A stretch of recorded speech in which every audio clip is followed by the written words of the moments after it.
Hello and welcome. मेरा नाम doctor Devashish Sharma है। मैं रीढ़ की हड्डी का विशेषज्ञ हूं और एपिसोड नंबर 38 में मैं आपका स्वागत करता हूं। देखिए, पहला सवाल जीवन दातो जी ने पूछा है और उन्होंने ये पूछा है कि उनको 4 साल से परेशानी हो रही है। कुछ डॉक्टर बताते हैं आर्टरी की दिक्कत है, कुछ डॉक्टर बताते हैं नर्व की दिक्कत है, कुछ डॉक्टर बताते हैं कि कहीं कोई नस दबी हुई है तो वो चलने में असमर्थ हो गए हैं। तो देखिए, आपको सबसे ज़रूरी है कि आप अपना एमआरआई करा के किसी स्पाइन स्पेशलिस्ट से मिलें जो कि डेडिकेटेड स्पाइन प्रैक्टिस करता हो। अगर क्लियरिटी नहीं आ पा रही है, दिक्कत क्यों आ रही है, तो उसके लिए बहुत अच्छा तरीका है स्पाइन स्पेशलिस्ट से मिलना।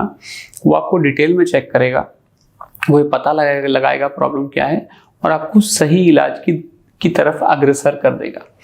जनरली अगर किसी पेशेंट को कोई नर्व कंप्रेशन होता है तो उसका इलाज स्पाइन स्पेशलिस्ट, ऑर्थोपेडिक सर्जन्स और न्यूरोसर्जन्स करते हैं और तीनों लोग बहुत हाईली इक्विप्ड होते हैं इलाज करने के लिए।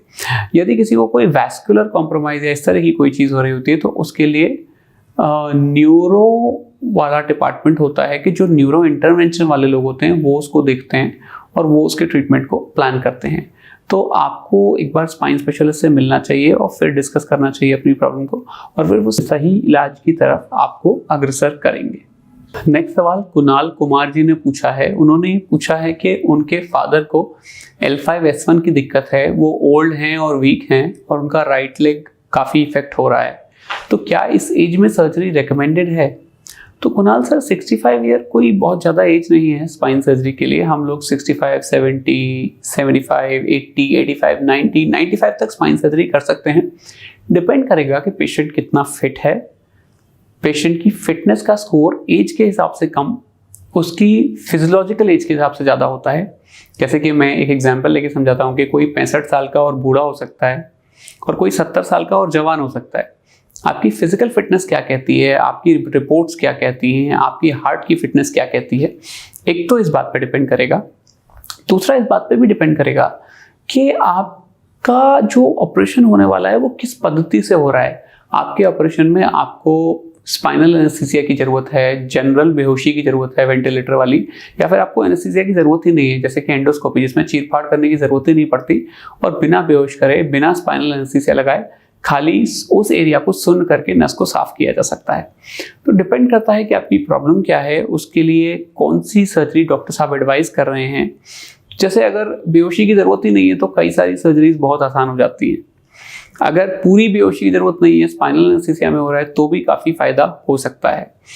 और कुछ सर्जरीज ऐसी होती हैं जो जनरल एनेस्थीसिया या पूरी बेहोशी में ही करनी पड़ती हैं, तो उन केसेस में रिस्क कंपैरेटिवली थोड़ा बढ़ सकता है। तो डिपेंड करता है कि कौन सी सर्जरी है, डिपेंड करता है डॉक्टर साहब का प्रेफरेंस क्या है।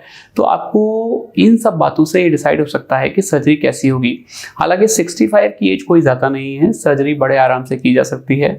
आपको बस अपने डॉक्टर और एनेस्थेसिस्ट से मिलके इसके बारे में नफ़े नुकसान जानकर आगे बढ़ना चाहिए। नेक्स्ट सवाल पूछा है अक्षय जौहरी जी ने। उन्होंने ये पूछा है कि क्या एंडोस्कोपिक टीलिफ सर्जरी पॉसिबल है? बिल्कुल पॉसिबल है सर। ग्रेड 1 और अप टू ग्रेड 2 अगर आपको लिस्थेसिस है तो एंडोस्कोपिक स्पाइन सर्जरी की जा सकती है। हालांकि इसके लिए अलग अलग डॉक्टर्स के एक्सपीरियंस अलग अलग हैं। कई सारे स्पाइन डॉक्टर्स ग्रेड 2 लिस्थेसिस में एंडोस्कोपिक टीलिफ नहीं करना चाहते, कई सारे लोग रेगुलरली करते हैं। तो हर डॉक्टर का अलग है। जैसे मुझे ऐसा लगता है कि अगर पैथोलॉजी एक्सट्रीम एडवांस्ड नहीं है तो आराम से हम एंडोस्कोपिक टीलिफ सर्जरी कर सकते हैं। लेकिन अगर पैथोलॉजी ज़्यादा एडवांस्ड है तो फिर मैं कोशिश करता हूँ कि ग्रेड 1 या ग्रेड 2, अगर ग्रेड 2 में कम एडवांस्ड प्रो है तो मैं अपनी पर्सनल बात बता रहा हूँ कि ग्रेड 2 में लेस एडवांस डिजीज़ है तो फिर मैं एंडोस्कोपिक टीलिफ कर देता हूँ। बट अगर मेरे को लगता है ग्रेड 2 एडवांस्ड है या ग्रेड 3 और उसके आगे है तो ऐसे केसेस में मैं कोशिश करता हूँ कि माइक्रोस्कोप से स्पाइन सर्जरी करूँ। इंपॉर्टेंट ये ज़्यादा है कि जो सर्जरी कर रहा है वो कौन सी टेक्निक में आपको अच्छा रिजल्ट दे सकता है।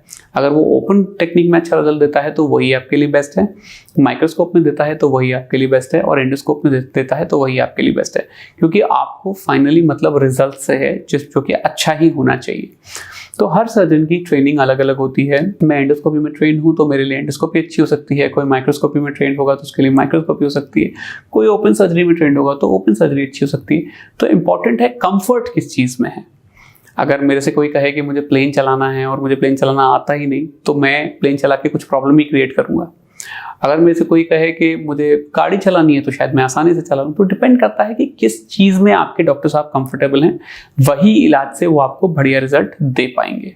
नेक्स्ट सवाल पूछा है नितिन बंटी यादव ने। उन्होंने बोला है कि उनकी 6 महीने पहले माइक्रो डिस्केक्टमी सर्जरी हुई थी, उन्होंने नया एमआरआई कराया तो उसमें फेसेट जॉइंट आर्थ्रोपैथी दिखाई देती है। देखिए, फेसेट जॉइंट आर्थ्रोपैथी का कुछ खास मतलब नहीं होता। बेसिकली फेसेट जॉइंट्स में डिजेनरेशन और फेसेट जॉइंट्स में साइनोवाइटिस को हम फेसेट जॉइंट आर्थ्रोपैथी कहते हैं। ये एक क्लिनिकल फाइंडिंग है। इसकी वजह से किसी पेशेंट में थोड़ा बहुत बैक पेन रह सकता है, बट जनरली इसकी वजह से लेग पेन नहीं होता। हालांकि स्पेशल केसेस में, फेसेट जॉइंट सिस्ट के केस में लेग पेन भी हो सकता है, बट मोस्टली नहीं होता। तो मेरा मानना ये है कि अगर आपको फेसेट जॉइंट आर्थ्रोपैथी है तो आपको कुछ स्पेशल नहीं करना चाहिए। स्पाइनल एक्सटेंशन एक्सरसाइज करके धीरे धीरे ये प्रॉब्लम समाप्त की जा सकती है और स्पाइन को बेटर कंडीशन में लाया जा सकता है। दोस्तों, मैं सोचता हूँ इस एपिसोड से मैंने आपकी जीवन में कुछ सवालों के आंसर ज़रूर दिए होंगे और कुछ प्रॉब्लम्स को थोड़ा क्लैरिफाई ज़रूर किया होगा।